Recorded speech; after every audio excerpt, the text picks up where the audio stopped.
आप सबको जय मसीह। प्रभु आप सबको आशीष करे।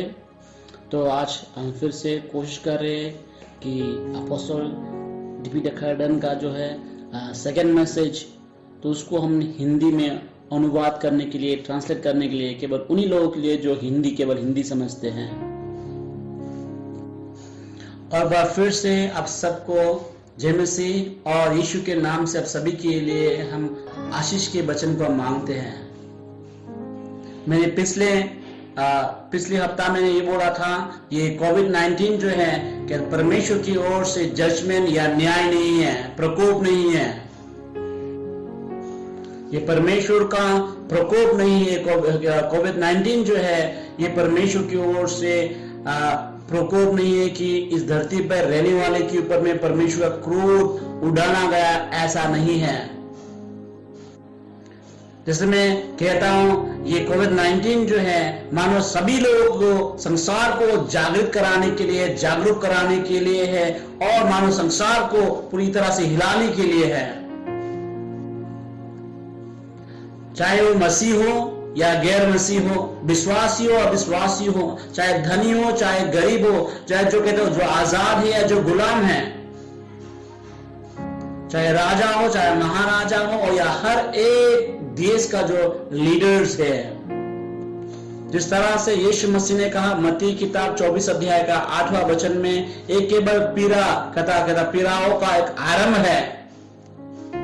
और इब्रानी किताब 12 अध्याय का 26 और 27 वचन में इस तरह से कहता है, उस समय तो उनके शब्दों ने पृथ्वी को हिला दिया, पर अब उसने इस प्रतिज्ञा की है कि एक बार फिर मैंने केवल पृथ्वी को वरन आकाश को भी हिला दूंगा।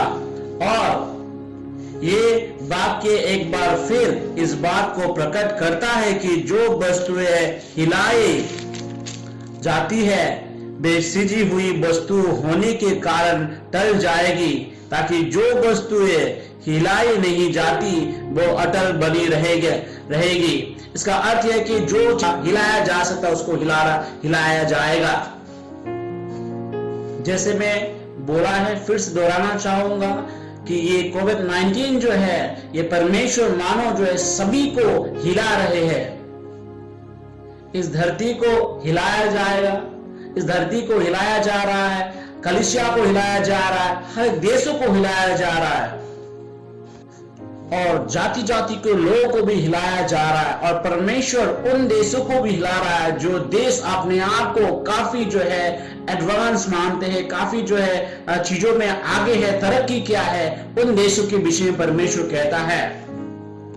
या वो देश लोग जो अपने आप को जो काफी सुपर पावर नेशन के रूप में समझते हैं, सुनिए परमेश्वर के वचन आपके विषय में क्या कहता है। उस तरह से हम देखते हैं आयजाया किताब 40 अध्याय का 15 और 17 वचन, देखो जातियां तो ढोल में की एक बिंदु या पैरों पर की धूल के तुल्य ठहरी, देखो वो तृप्त की धूल के किनको की सरीखों की उठाता है। 17 सारी जातियां उसके सामने कुछ नहीं है, वे उसके दृष्टि में लेस और शून्य से भी घटी ठहरी है। ये छोटा सा वायरस जो है सारे संसार के लोगों के अंदर में इतना सारा प्रॉब्लम, इतना ज्यादा मुसीबत खड़ा करके रखा है। जो वायरस जो है कहता है आंखों से देख नहीं सकते, वो वायरस इतना कुछ कर सकता है। और ऐसा देख पड़ रहा मानो किसी प्रकार का कोई समाधान या किसी प्रकार का जवाब नहीं मिल रहा था कि इस बीमारी से, इस वायरस से लड़ने के लिए, उभरने के लिए। और मानो सारा संसार के पास में किसी प्रकार का उनके पास जवाब नहीं है इससे लड़ने के लिए फिलहाल। फिर तो वो देश जो अपने आप को सुपर पावर नेशन कहता है या शक्तिशाली देश जो कहता है, वो कैसे अपने आप को इस तरह से कह सकता है कि हम जो है सुपर पावर नेशंस के रूप में हैं। प्यारे दोस्तों, मैं आपसे कहना चाहता हूं, ये पवित्र शास्त्र बाइबल जो हमसे कहता है हमारे पास में एक ही सुपर पावर परमेश्वर है जो सब कुछ कर सकता है। वो हमारा परमेश्वर जो बाइबल जिसके विषय में कहता है, जिसने आकाश और पृथ्वी को सृष्टि की है।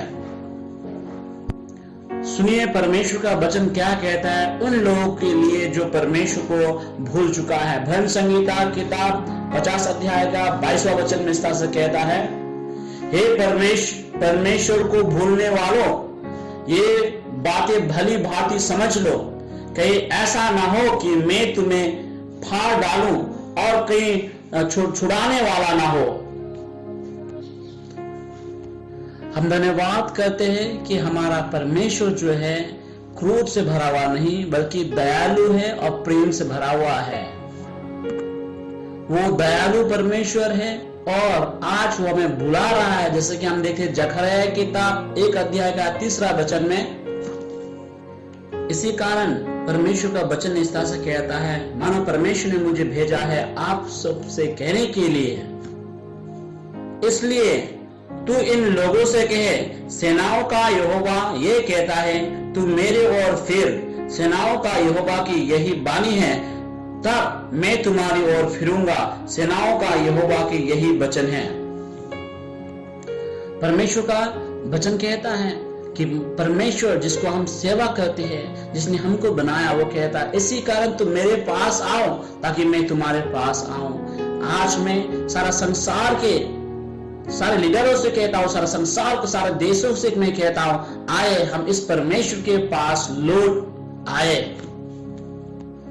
क्योंकि केवल वही है एकमात्र परमेश्वर जो इस सारा समस्या का हल निकाल सकता है।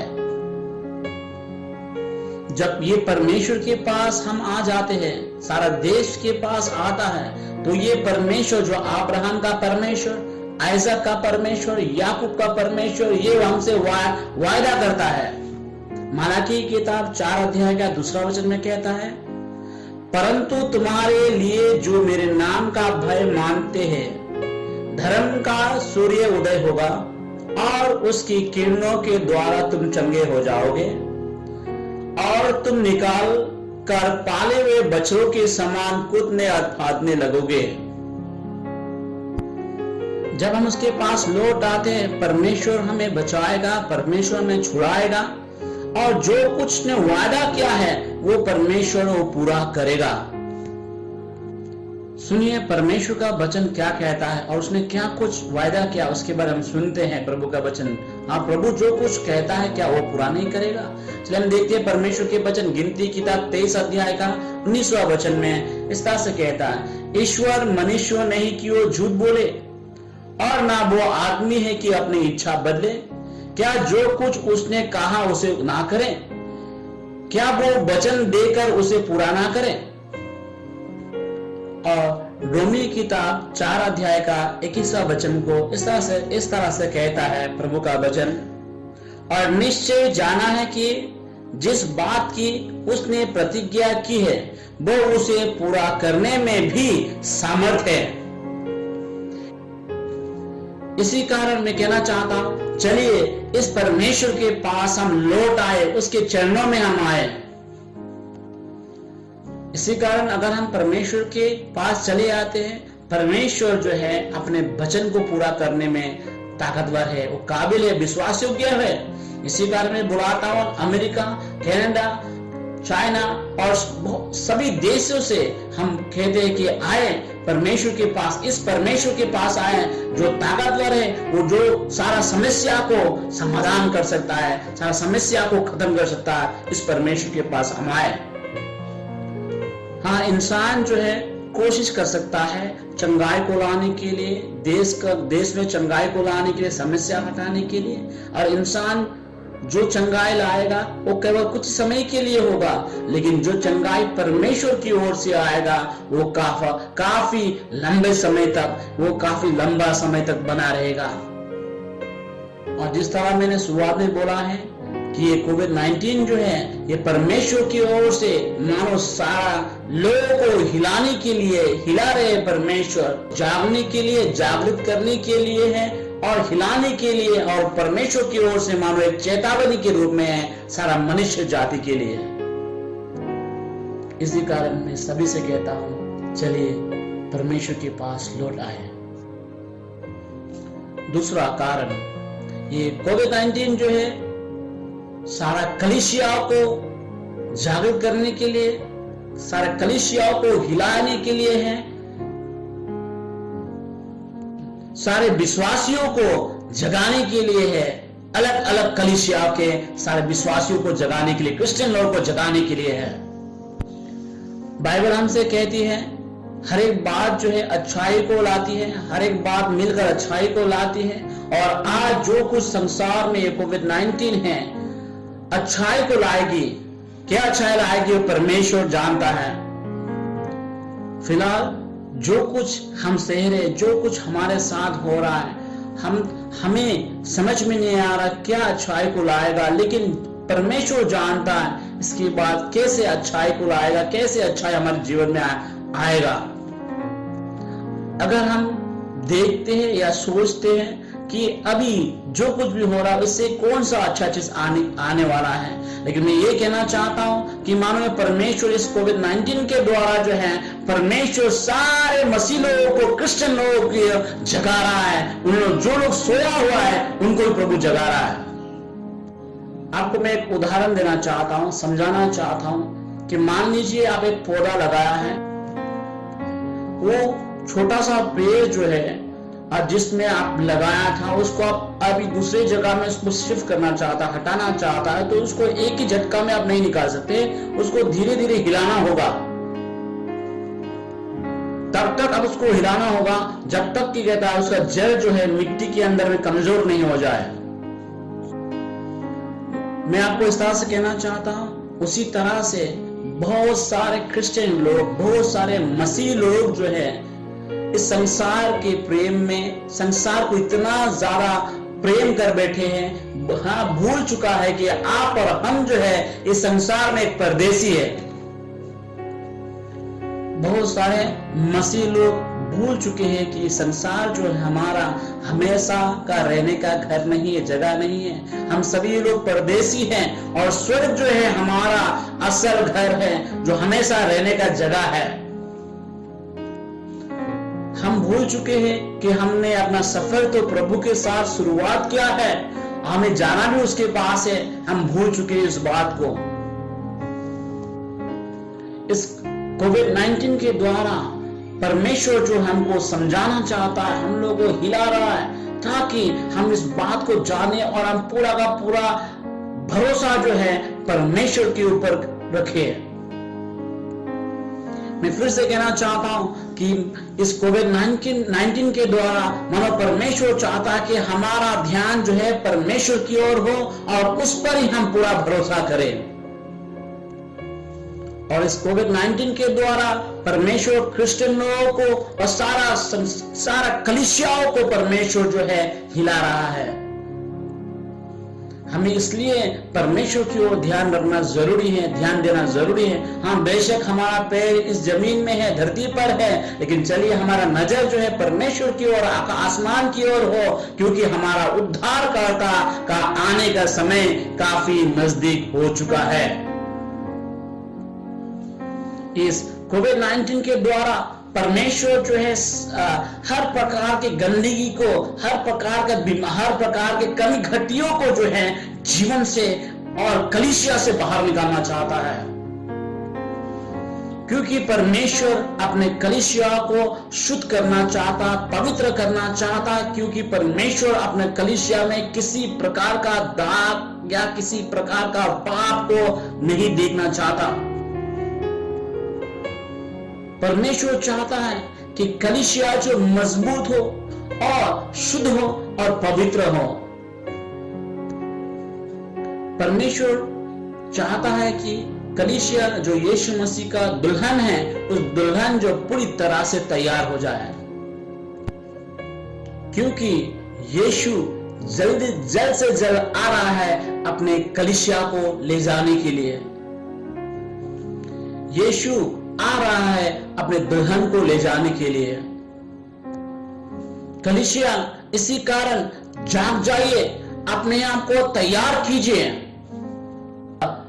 कलीसिया अपने आप को तैयार कीजिए, अपने आप को पूरी तरह से तैयार कर लो, क्योंकि यीशु जो दुल्हा है अपने दुल्हन को लेने के लिए आ रहा है, दुल्हन को लेने के लिए आ रहा है, दुल्हन को लेने के लिए आ रहा है। सुनिए अपोस्तल पौल जो है कलीसिया के विषय में क्या बोला है। दूसरा कोरिन्थी किताब 11 अध्याय का दूसरा वचन में इस तरह से कहता है, क्योंकि मैं तुम्हारे विषय में ईश्वरीय धुन लगाए रहता हूं, इसलिए कि मैंने एक ही पुरुष से तुम्हारे बाल लगाए हैं कि तुम्हें पवित्र कुमारी के समान मसीह को सौंप दूं। इसलिए कलीसिया चलिए हम हर समय अपने आप को तैयार रखें, क्योंकि हमें नहीं पता कि दुल्हा किस घड़ी आ जाएगा। अगर हम तैयार नहीं रहेंगे, ऐसा ना हो कि हम छूट जाएंगे। इसी कारण मैं कलीसिया से कहता हूं, चलिए हम जाग जाए। अगर अभी हम नहीं जागेंगे फिर हम कब जागेंगे। मत्ती किताब में 24 अध्याय में यीशु मसीह उसके आने के विषय में कुछ चिन्हों के बारे में बताया है, और उनमें से एक चिन्ह यह भी है। इसी कारण कलीसिया में आपसे कहना चाहता हूं, चलिए हम अपने आप को तैयार रखें, अपने आप को हम जागृत रखें, क्योंकि इस बात को ना भूलें, हाँ हमने अपना शुरुआत परमेश्वर के साथ में किया है और परमेश्वर के पास वापस जाना है। हाँ अभी हमारा पैर इस धरती पर है, लेकिन हमारा ध्यान, हमारा नजर जो है आसमान की ओर होना चाहिए। और यीशु मसीह ने ही इस वचन को बोला है। मत्ती किताब 24 अध्याय का 44 वर्ष में इस तरह से कहता है, इसलिए जागते रहो, क्योंकि तुम नहीं जानते कि तुम्हारा प्रभु किस दिन आ जाएगा। इसीलिए जरूरी है जागते रहने के लिए, क्योंकि हमें उस घड़ी के विषय में, उस दिन के विषय में नहीं पता, और ऐसा ना हो कि हम भूल जाए उसके आने के दिन के विषय में। तो वैसा समय होगा जब लोग भूल जाएंगे उसके आने के दिन के विषय में, वैसे ही समय होगा जो वो आ जाएगा। लेकिन परमेश्वर, हम धन्यवाद कहते हैं कि परमेश्वर हमसे प्यार करता है, इसी कारण उसने हमें चिन्ह दिया है, ताकि इस चिन्ह के द्वारा हम अपने आप को तैयार रख सके, अपने आप को जागृत रख सके, अपने आप को हम जगाए रख सके। ये कोविड-19 जो है ये अचानक से नहीं आया या किसी गलती के कारण भी नहीं आया है संसार पर, लेकिन परमेश्वर की ओर से हर एक को जगाने के लिए है, ताकि हम जाग जाए। परमेश्वर की ओर से जगाने के लिए है, ताकि कलीसिया जाग जाए, क्योंकि उसका आने का समय निकट आ चुका है। मानो कि रप्चर के लिए तैयार हो जाए, कलीसिया उसके आगमन के लिए तैयार हो जाए। इसी कारण हम मसीह जो है केवल गुनगुना नहीं हो सकते हैं। हम गुनगुना नहीं, बल्कि हमारे अंदर पूरी तरह से जोश और फुर्ती से भरा रहना चाहिए जब इस प्रकार का संदेश या शिक्षा को हम सुनते हैं उसके आने के दिन के विषय में। अगर आप प्रभु से प्यार करते हैं, सचमुच प्यार करते हैं, चलिए हम उसके आने का इंतजार करें और अपने आप को हम तैयार करें।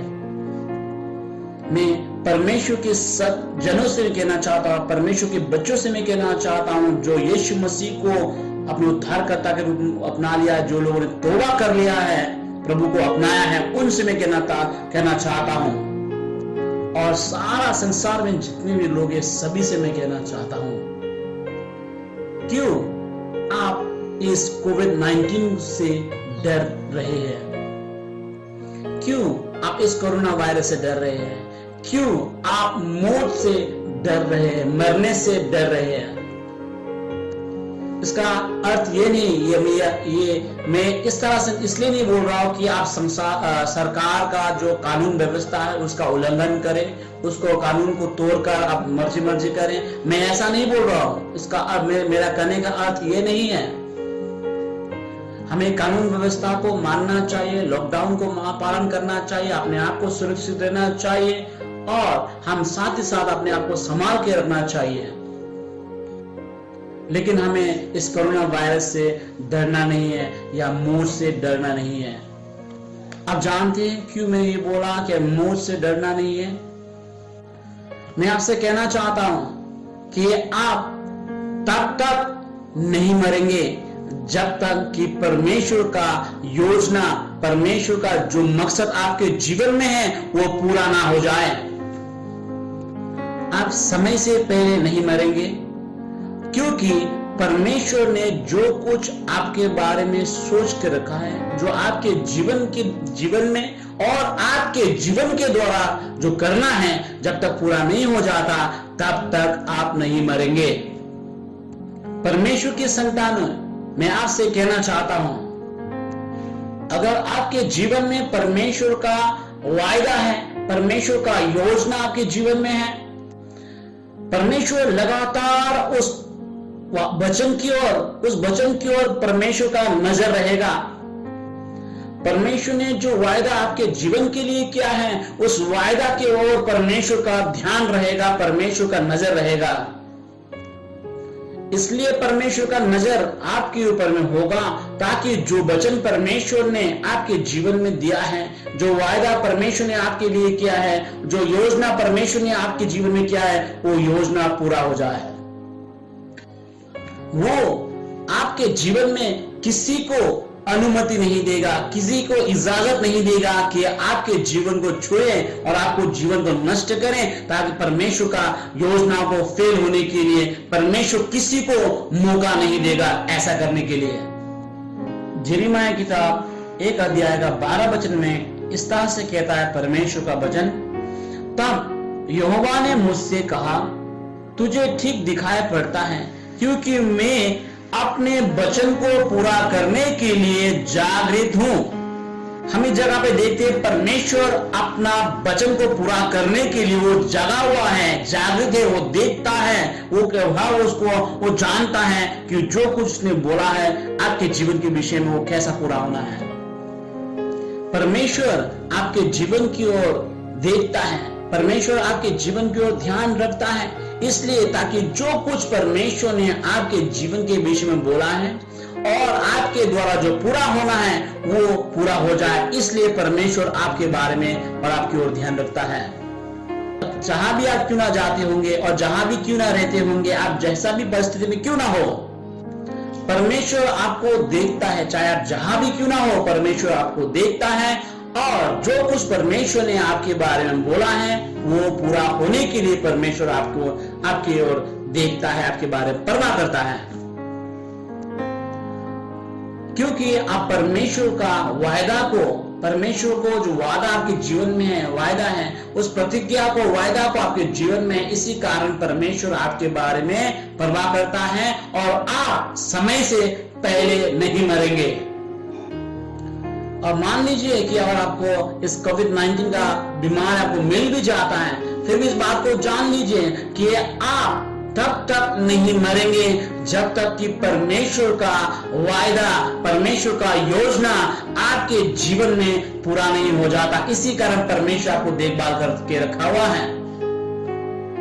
मेरे पास एक उदाहरण है बाइबल में से कि परमेश्वर ने अब्राहम और सारा से बातें की ताकि परमेश्वर उसको एक संतान देगा, ताकि उस संतान के द्वारा सारा संसार जो है आशीष होने पाए। अब जानते हैं उत्पत्ति किताब 12 के मुताबिक देखा जाए, जब सारा को एक संतान आने से पहले, बेटा होने से पहले, वो जो कहता है मिस्र देश में उसको एक गुलाम के रूप में ले लिया गया था। सारा को जो है मिस्र देश के राजा ने उसको गुलाम के रूप में ले लिया था और वो राजा चाहता कि सारा जो है उसकी पत्नी हो। इससे पहले कि मिस्र के राजा उस तरह से करता, परमेश्वर ने पूरी मिस्र देश में एक अकाल भेज दिया। इसलिए परमेश्वर ने मिस्र देश में वो अकाल आने के लिए दिया है। इसका कारण ये था ताकि परमेश्वर जो है सारा को रक्षा कर सके, क्योंकि उसके जीवन में परमेश्वर का वायदा है कि परमेश्वर ने अब्राहम और सारा को एक परमेश्वर ने वायदा किया है कि उनके द्वारा एक संतान होगा और वो संतान जो है सारा मनुष्य जाति के लिए एक आशीष ठहरे। जैसे कि मैंने बोला, और मान लीजिए आप अगर ये कोविड-19 के द्वारा आपको असर पड़ता भी है या किसी और प्रकार का बीमार आपके शरीर में है, लेकिन मैं आपसे ये बात कहना चाहता हूं कि आप नहीं मरेंगे। हाँ, आप नहीं मरेंगे, समय से पहले आप नहीं मरेंगे। इसका कारण यह है कि परमेश्वर ने जो कुछ योजना आपके जीवन में रखा है, आपके जीवन में, और आपके जीवन के द्वारा जब तक पूरा नहीं हो जाता तब तक आप नहीं मरेंगे। परमेश्वर के वचन भजन संहिता 119 का 50 में क्या कहता है, हम पढ़ेंगे उसको।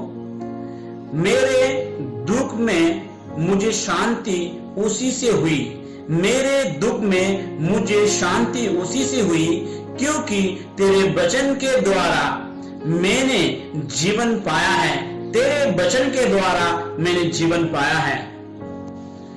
तेरा वायदा, तेरा प्रतिज्ञा के द्वारा मेरे जीवन को बचाया गया, तेरे प्रतिज्ञा के कारण बचाया गया। परमेश्वर का योजना, परमेश्वर का प्रतिज्ञा है जो आपके जीवन को बचा कर रखा है, क्योंकि परमेश्वर चाहता है कि आपके जीवन के द्वारा उन सारे कामों को पूरा करने के लिए जो उसने आपके जीवन के लिए रखा है। परमेश्वर की संतानें, मैं आपसे कहना चाहता हूं, चलिए हम नहीं डरेंगे मौत से, चलिए हम नहीं डरेंगे इस कोविड-19 के द्वारा, क्योंकि वो आपको मार नहीं सकेगा। सुनिए, ध्यान सुनिए, क्योंकि परमेश्वर आपको समय से पहला घर आने को नहीं देगा। इसका यह अर्थ है कि आप समय से पहले संसार को अलविदा नहीं करेंगे, या आप मर नहीं जाएंगे जब तक वो अपना सारा वायदा को पूरा ना कर ले। भजन संहिता 33 अध्याय 11 वचन में इस तरह कहता है, ये परमेश्वर का वायदा आपके जीवन के लिए, ये परमेश्वर का वादा या वायदा जो है आपके जीवन के लिए है। यहोवा की युक्ति सर्वदा स्थिर रहेगा। परमेश्वर का युक्ति या परमेश्वर का योजना सर्वदा स्थिर रहेगा, बना रहेगा, क्योंकि परमेश्वर आपके जीवन में जो कुछ उसका योजना है वो सारा योजना पूरा करना चाहता है।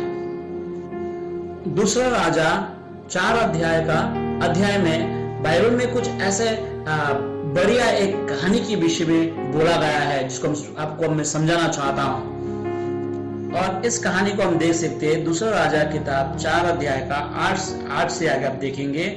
एक बार क्या हुआ कि एलीशा जो है सुनेम नगर को गया, और वहां पे कहता है एक कुलीन स्त्री, जो एक बढ़िया एक स्त्री ने उनको कहता सेवा करने लगा, और वो हर रोज हर बार जो रब्बी आना जाना उसकी ओर से होता, और वो स्त्री ने अपने पति से कहा, मुझे ये जन जो है परमेश्वर का पवित्र जन जान पड़ता, अच्छा इंसान जान पड़ता है, क्यों ना उसके लिए हम कुछ उसको हम कुछ सेवा करें।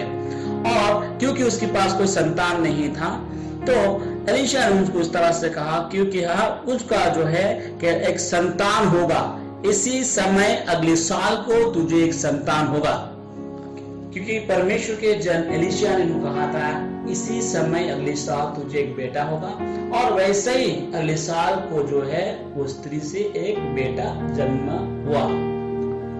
ये बच्चा जन्म जो हुआ एक लड़का था, वो धीरे धीरे करके बड़ा और एक नौजवान बन गया, क्योंकि इसी नौजवान के ऊपर में सारा परिवार का पूरा आशा था, भरोसा था, उम्मीद था। एक दिन ये जवान जो है अपने पिता को देखने के लिए खेत की ओर गया, क्योंकि वो अपने पिताजी जो था बाकी और भी लोगों के साथ, कर्मचारियों के साथ मिलकर खेत में काम कर रहा था।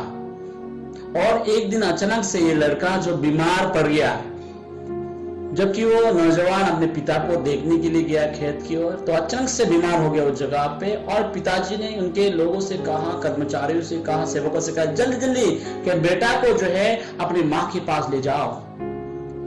पिताजी ने कहा जल्द से जल्द घर ले जाओ, लेकिन कुछ देर के बाद वो लड़का जो उस जगह पे मर गया। और ये बात जो है कि वो लड़का मर गया है एलीशा तक पहुंचा, परमेश्वर के जन एलीशा तक पहुंचा, और एलीशा जो है उसके घर में आया। उसके बाद एलीशा ने उस जवान को कहा कि उसके अंदर जीवन वापस आ जाए, और उसके बाद में वो लड़का जो नौजवान जो फिर से जीवित हो गया। और इस एलीशा परमेश्वर के जन के द्वारा जो नौजवान को फिर से जीवित किया है। तो कुछ बाइबल की स्कॉलर लोग, जो बाइबल को अध्ययन करने वाले लोगों ने इस तरह से कहा, हो सकता है ये नौजवान जो है जोना है, परमेश्वर ने जोना को तैयार किया है जो निनेवे में जाने के लिए, और निनेवे में जो है बहुत बड़ा एक रिवाइवल, एक बहुत बड़ा आत्मिक जागरण आया है। निनेवे के लोग जो है जोना का इंतजार कर रहा था, और क्योंकि निनेवे में एक रिवाइवल आना था, मैं आपसे ये कहना चाहता हूं कि आप नहीं मरेंगे, समय से पहले नहीं मरेंगे। आप समय से पहले नहीं मरेंगे जब तक कि परमेश्वर का योजना आपके जीवन के द्वारा पूरा नहीं हो जाता। परमेश्वर किसी को इजाजत नहीं देगा कि उसका योजना आपके जीवन में अधूरा रह जाए। आप आज के दिन तक जीवित हैं, इसका कारण ये हो सकता है कि आपके जीवन में बहुत सारा चुनौतियां आया, बहुत सारा संकटों से आपके जीवन को गुजरना पड़ा, फिर भी आज के जीवन तक, आज के दिन तक आप जीवित। इसका कारण ये है आप नहीं मरे। इसका कारण ये है कि परमेश्वर ने आपको बचा कर रखा, ताकि आज के दिन भी आपकी जरूरत है, परमेश्वर अपने कामों को आपके जीवन के द्वारा करना चाहता है। आप में से कुछ लोग जो उसको सुन रहे हैं, मुझे सुन रहे हैं, मैं आपसे कहना चाहता हूं कि हो सकता है कि आपके माता पिता ने आपको इस दुनिया में लाने से पहले एक कोख में मारने के लिए कोशिश किया, आभूषण करने के लिए कोशिश किया, लेकिन वो नहीं कर पाए। उसका कारण ये है ताकि आज के दिन के लिए परमेश्वर ने आपको रखा है, ताकि अपना योजना आपके जीवन के द्वारा पूरा कर सके। या ये भी हो सकता है कि काफी बार शैतान ने आपको मार डालने के लिए कोशिश किया, लेकिन परमेश्वर ने ऐसा होने के लिए मौका नहीं दिया। इसका कारण यह है कि परमेश्वर अब तक भी अपना काम आपके जीवन के द्वारा कंप्लीट या पूरा नहीं किया है। जवान लड़के या लड़कियां, मैं आपसे कहना चाहता हूं कि आज के दिन तक आप जीवित हैं, कि परमेश्वर चाहता है कि आपके द्वारा आत्मिक जागरण लाए, रिवाइवल लाए। हम सब जो है एक बढ़िया समय में हम अभी जीवन जी रहे हैं। मैं कहना चाहता हूं कि बहुत बड़ा जो है आत्मिक जागरण, रिवाइवल जो है आने वाला है, और आप जो है एक रिवाइवल को लाने वाला, रिवाइवल को लेकर चलने वाला होंगे सारे संसार पर। परमेश्वर की संतानें, आप नहीं डरना है, क्योंकि महान और शक्तिशाली परमेश्वर आपके बारे में परवाह करता है, उसका ध्यान है आपकी ओर। आप भी इस तरह से कह सकते हैं जिस तरह के भजन संहिता को लिखने वाले ने कहा कि मैं नहीं मरूंगा परंतु जीवित रहूंगा, संसारिक धन दौलत के लालच के लिए नहीं, मैं अपने लिए जीवित नहीं रहूंगा बल्कि मैं जीऊंगा। मैं नहीं मरूंगा बल्कि जीऊंगा, ताकि परमेश्वर की महिमा के बारे में प्रचार करने के लिए। हम नहीं मरेंगे बल्कि जीवित रहेंगे और परमेश्वर के अच्छे कामों के बारे में लोगों को बताएंगे। प्रभु आपको आशीष करें। जो लोग मुझे सुन रहे हैं, मैं हम सभी से कहना चाहता हूं कि परमेश्वर आपको बुला रहा है। परमेश्वर आपको बुला रहा है, इसका कारण यह है कि परमेश्वर आपको चाहिए, आपको इस्तेमाल करना चाहता है। हम चाहते हैं, चलिए सभी लोग अपने सर को झुकाए, हम प्रेयर करें। पिता, हम धन्यवाद करना चाहते हैं कि आज के दिन तक हम जीवित हैं। उसका कारण यह है कि पिता आपकी योजना हमारे जीवन में है, आप हमारे बारे में परवाह करते हैं, आप हमें संभाल के रखा, उसके लिए हम धन्यवाद करते हैं।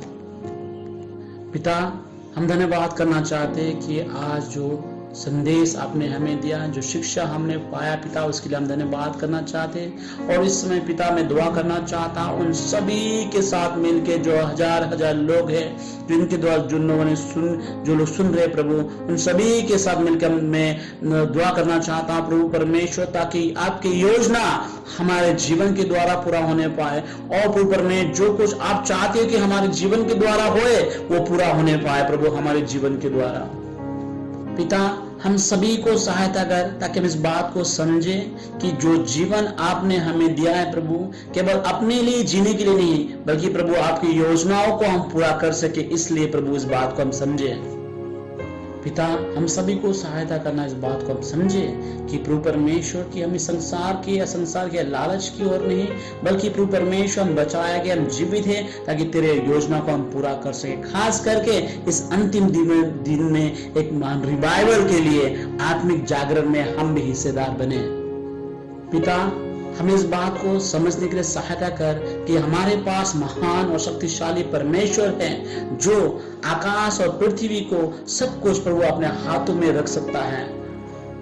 प्रभु हम धन्यवाद करते हैं कि हम तेरे हाथों की सृष्टि है और तू महान परमेश्वर है और हम डरेंगे नहीं प्रभु, क्योंकि हम जानते कोई हमें नुकसान नहीं पहुंचा सकता, क्योंकि जब तक तेरी योजना पूरा ना हो जाए हमारे जीवन में कोई हमें छू नहीं सकता।